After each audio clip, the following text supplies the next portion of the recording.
This guy you are seeing right here, his name is Earnest Victor.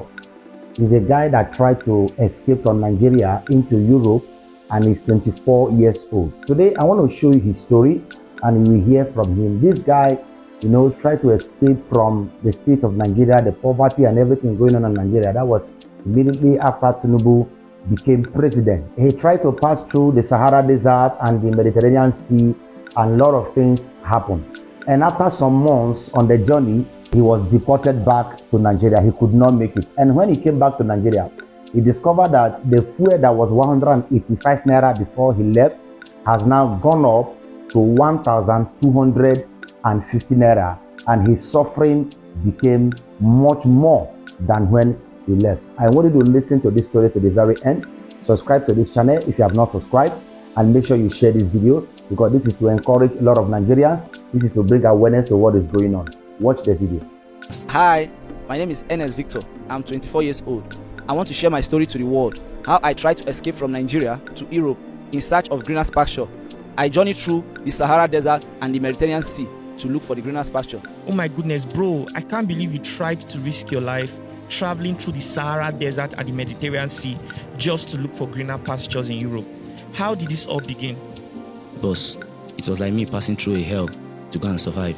But when I was being told about this journey, it was just one of my friends that, bro, there is a road that you can pass through from Nigeria. You see yourself in Europe. So as the economy start going, everywhere start getting harder, especially when Tinubu become the president of Nigeria. Even to eat become very difficult, to survive. I start struggling very well in my businesses. Even what I was doing then, I was holding bank money because I have some loan on my head as debt. So everything become very tight that I don't know how I can cope again. I have to just one day just decide. And I've watched a lot of video about showing about people that pass through Sahara Desert and get to Europe. If other people are confirming it, me too, I will confirm it. That become my own plan and my own idea. So one day I just arrange my clothes, arrange my things, go to a park in Lagos State. So that's how I just book motor from Lagos to Sokoto, from Sokoto to Ilela. That's where they call the place. Ilela is the boundary holding Nigeria and Niger.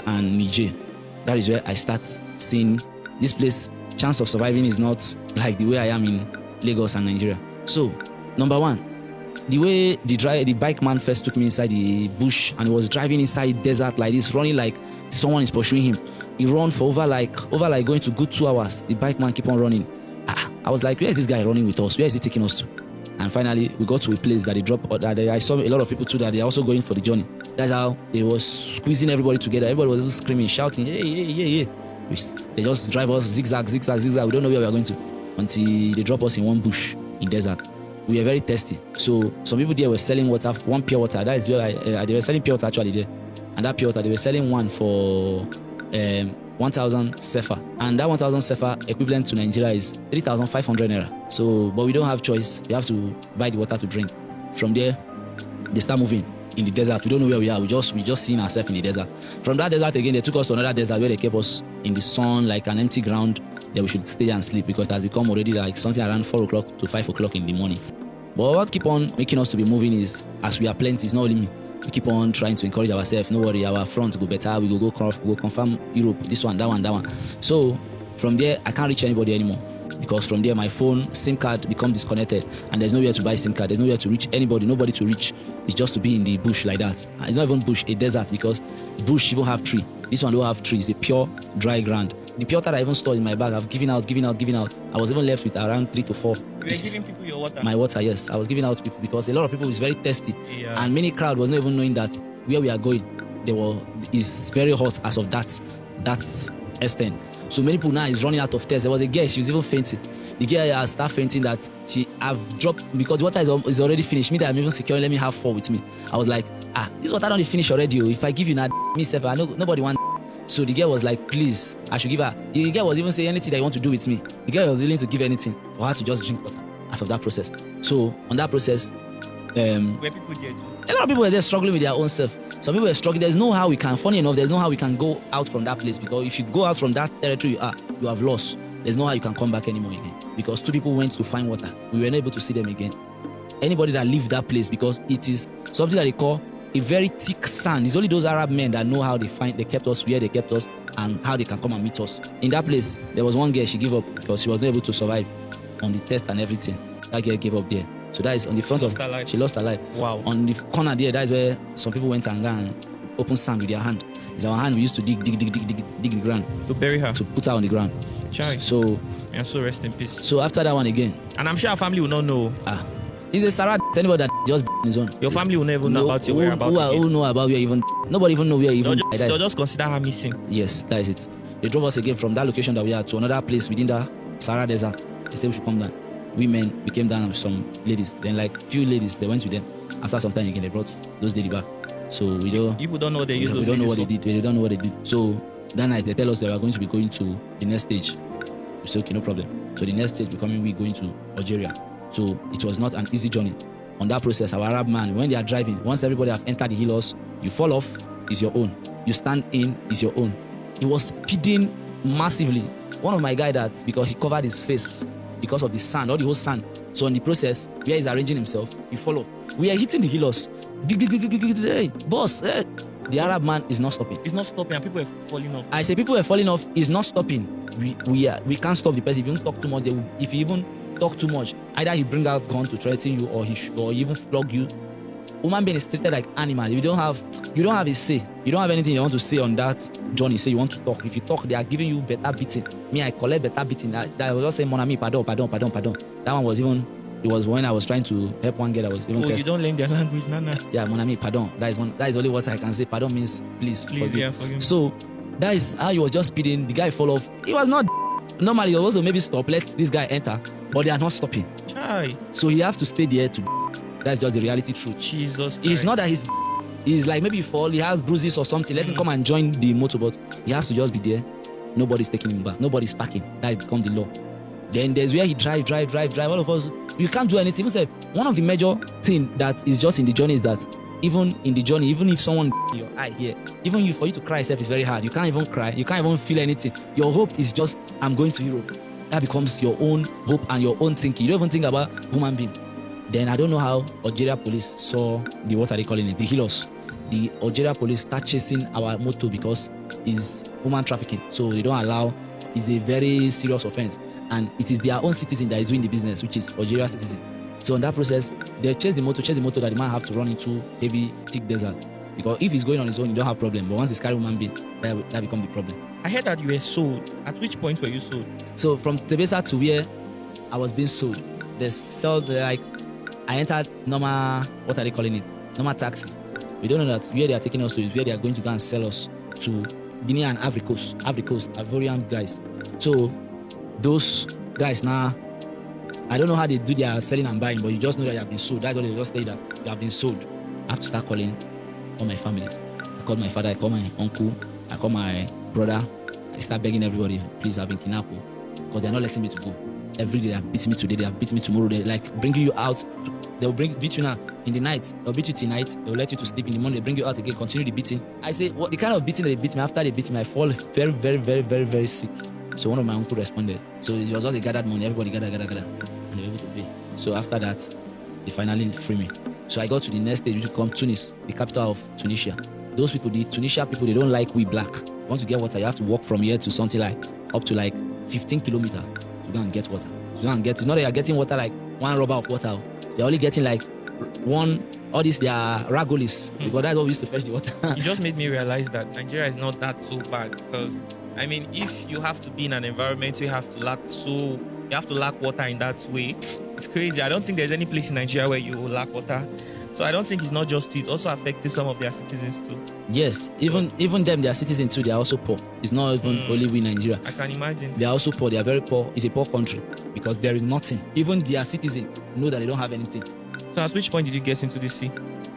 I was at kilometer 80. From kilometer 80, that is where we pushed our boat. The kilometer is just, look at the kilometer 80, they say from kilometer 80 to Lampedusa is 4 hours. Once your boat can move as fast, 4 hours, you should confirm Lampedusa. So because the kilometer is closer, according to the kilometer, you are closer to Europe. Because in Europe map, there's how it comes to Africa in the water. There's how it comes together. So what they mean is that 4 hours on sea, you get to Europe. You should see yourself in Lampedusa. But one thing is that we do not know that place becomes a port where things are coming in from, because it's a port where they have a lot of security, which is Tunisia security guard. So we have put our boat with our captain and everything. Now start the boat. We are on top of the water, moving. See us almost like to confirm Europe.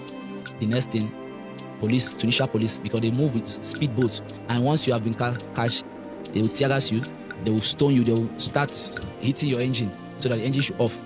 To cut everything, they took us down to Asamaka. Asamaka became Niger. That was Nigeria that brought us back to Asamaka. Then from that Asamaka, we registered under ION. And a lot of my guys that is there, people that are on that process of, because it's not only died, some people lost. So one thing I would just say, this route of passing road, Mediterranean Sea or road to go to Europe is a death trap. It's just a death trap. Europe does not want anybody to go and to confirm Europe.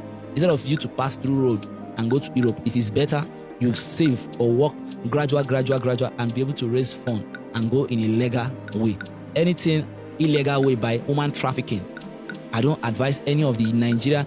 This, I'm just even trying to make it in a very shorter way, because it's something that if I start saying my story, it's a very long story, and even if I'm even saying the story, it will not be that touching until you experience it. You experience it, then you really know what you it feels really know like. how it feels, because the torture, yes, everything you had to experience. because many people will look you good on the camera. Oh, this guy is this guy that passed through all these things that that are talking about.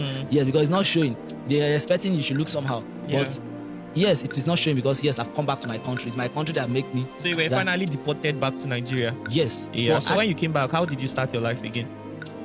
Nothing much actually. I have to just, one thing is that I went to Lagos, and Lagos is somewhere that is open to almost everybody. So I have to go there to look for anything I can be doing. Before I left for the journey, I was doing some logistic, like driving for delivery. So it's just that I don't have my own bike. I have to just partner with a company and be using their bike. So since then, I don't have something serious that I'll say I'm doing. Except this your bike business. Bike business, and even the bike is not my own, so it's not earning me much of what I can use to start up my life. So since then, yes, I've been struggling a lot to just pick up. In the journey now that I left, I lost more than 7 million naira, which my family was able to spend on this journey. Oh, not that you had the 7 million. I don't have it. But the consequences of your decision fell back to your family. Yes. And your family were sending money to save you. Everything. And if you were in Nigeria and you really needed this money to start something, nobody would have brought it to. Funny enough, but because it was life and death, they had to find a way to. That is how it came out. That is life. Some people even have to go and borrow the money. Yeah. So it was one of my friends said that even deceived me into the journey. But I will not talk anything. I will just say, I thank God for a life that He gave me back to be alive, to be among the living. Because it's a privilege. But even me saw myself that I've on the journey. I never expected that I would be alive.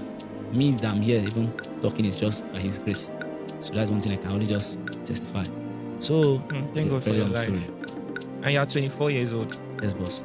From your story, it will not be advisable for anyone to take the same risk of traveling to the Sahara Desert to find greener pastures overseas. You know, the struggle in Nigeria, the hardship, because we are a populated nation, some people feel that they are going to survive anywhere else. And when we hear all these countries, Tunisia, so country, we think that it's better there. It's only when we get to travel over there that we discover that it's way better here in Nigeria, just that it's difficult. You know, your story is a story of survivor, and it's a proof that Nigerians are willing to take risks. But from your story, the risk doesn't even look like it was worth it. Never. Do you understand? Because you could have lost your life. Innocent people lost their lives. And apart from that, you also created a financial burden for your family and for your innocent friends. It's true, boss. You know, so I feel that maybe somebody else watching this video who is considering leaving the country because of how difficult their life is right now may watch this video and have everything. You understand? I haven't really traveled. The only African country I've been to is Ghana. And when I went there, Ghana wasn't bad, but then you know that Nigeria is good. Very better. You know, when you go to a new environment where you don't know people, you definitely appreciate your country. I'm telling you. It's nowhere like home. It was wonderful having you here. I don't know what else to ask because he has said a lot of things. And these days I try not to really ask a lot of questions because my viewers consider it interruptions. I knew that sometimes while he was talking, I interrupted him a few times, but it was necessary to do that anyway. So at the moment you are doing your dispatch Yeah, I'm doing dispatch. What about the loans you are owing? Have you been able to pay off the ones you had before leaving the country? Because I've not been able to pay anything because what I'm using to do the dispatch, number one, it is not my own. Number two, since I come back, I've never been able to pick up myself. I'm still struggling very, very hard. I'm still struggling to even put food on my table. I came back to Nigeria. When I left Nigeria, fuel was 185 naira. I came back to Nigeria. Fuel become 1,250 naira. I become how will I now survive? Because even only the fuel is taking out even the small money that you will say you should even be seeing. Now everything become very, very, very difficult. Everything become very, very tight. Everything become very, very hard that I don't even know how I'm going to even plan my life. So since then, I've been frustrated. Now, no family member that is willing to help me. Nobody is willing to assist me with anything. So I'm just pushing my life in a gradual way. That's why I just choose to share my story. If the world will hear me, they choose to help me. So what kind of help do you need now? Because a lot of people are going through difficulty, but your story, you look like somebody who is hardworking. From the story of your journey of survivor, trying to risk your life to go to Europe, you seem like somebody who is not a lazy person.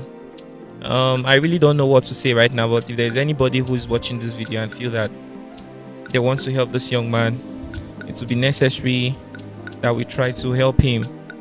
I have stopped asking people to call their phone numbers on my show because of some of the fraudulent things people do. Sometimes you come on the show, you call your phone number, I don't know the interaction that will go on between the people watching and the people who came to tell the story. At the end, some people come to my DM and say, oh, so thing happened, and then we do want to bear the responsibility. And most times when we try to raise money for people, some people do not use the money for the intended purpose. Do you understand? So at the end of the day, it doesn't seem like we're actually doing anything for some of the people we bring to our show. These things have actually discouraged me, but looking at you, a young man, I really don't even know what to say. What is something you like to do with your life right now? I feel like maybe by answering this very question, anybody who is watching and feel led to help you, you're 24 years old, should be able to know if they will or not. Just let. Thank you, boss. One thing I would say is that, number one, there's a lot of things that I know that me myself I can do. I've done music, I've sing song, I even act. Then I have a lot of ideas in my head. Then presently what is giving me food that I'm using to survive is bike riding in Lagos. But so do you mean that if you have a chance to get your own bike, you'll be happy? Very, very well. Okay. I'll be one of the most happiest person. If you are watching this video right now and you feel like you are interested in this young man's life and you like to help him, he's in need of a bike. I really don't know how much it costs right now, but if there's anybody who would love to support this man in any way, I'm trying to think of how people can reach out. I'm tempted to say let me call your phone number, but I have decided to stop it because of some of the issues that we've experienced. But call your phone number. I don't want to do this anymore, honestly. Boss, You're calling a phone number. You don't understand how people come here and create problems for me, honestly. Somebody can come here with a story and at the end of the day, you have no idea what it feels like. I really don't know. If I tell people to reach out to me so they can reach out to you, I may not see all the messages people may send. That will not be another issue. Call your phone number. 081 38 70 45 67. 081 38 70 45 67. So if there's anybody who have watched this video and you're led to bless this young man, he needs a bike. I don't know how much it costs. Please, let's see how we can help him, please. The video is a really long one. I don't think a lot of people watch till the end, but if just one or two persons, I really don't know how many persons will watch till this very end.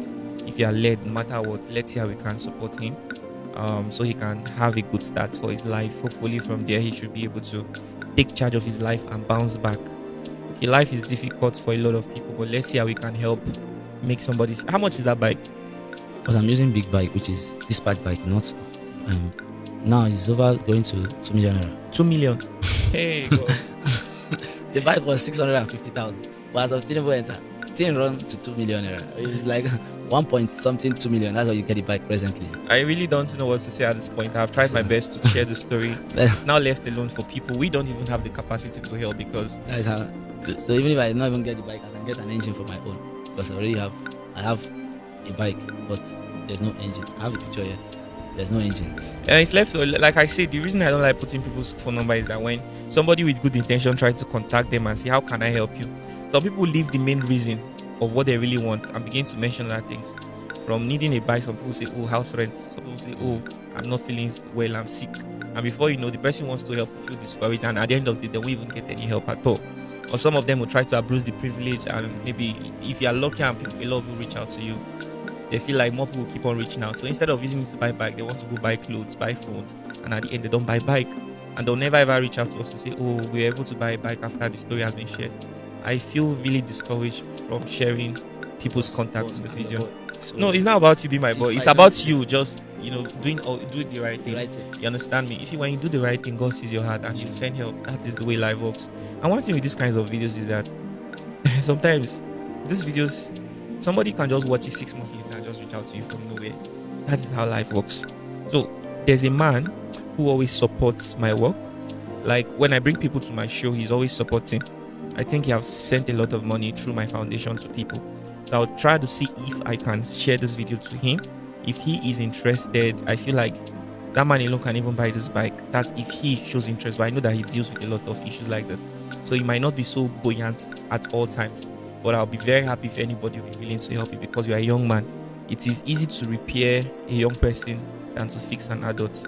You understand? So thank you so much for sharing the story. Your story will serve as a lesson to others, and will also let people, the international community, know some of the difficulties Nigerian youth are facing and the risks they take for a better life. Funny enough, presently now there's no even road on that route, because you going there now, just you want to go and waste your money. There's no longer road. Tunisia and Italy that people are trying to migrate to, they have gotten like agreement to not allow immigrants. So anybody passing through that route is just going there to go and waste money, because all the group that I'm into now, they are just giving me updates how they are catching all the old boats. They are not even allowing, they come to their places, even to the bush that they are hiding now. They are coming there to scatter everybody. So they just don't want immigrants anymore, because they said that Italian government came to pay Tunisia government money to not allow people to pass that route again, which is that route to go to. Okay. Thank you for watching to the end. We have learned a lot. Please, guys, don't walk through that means. It's too risky. You see, it's too risky. That road is too risky. A lot of people have died there. A lot of people could not survive. A lot of people today, they have not heard from them. They try to walk through the desert. They have not heard from them. Nothing from them. Many people are missing. Many families have lost their loved ones. All right. So be careful out there. Manage whatever you have and just trust on God. Try and do your best and survive. And I pray that God will see you through. Don't forget to share this video, subscribe to the channel, and like this video. As well, drop a comment on the comment section there if you have not. See you next time.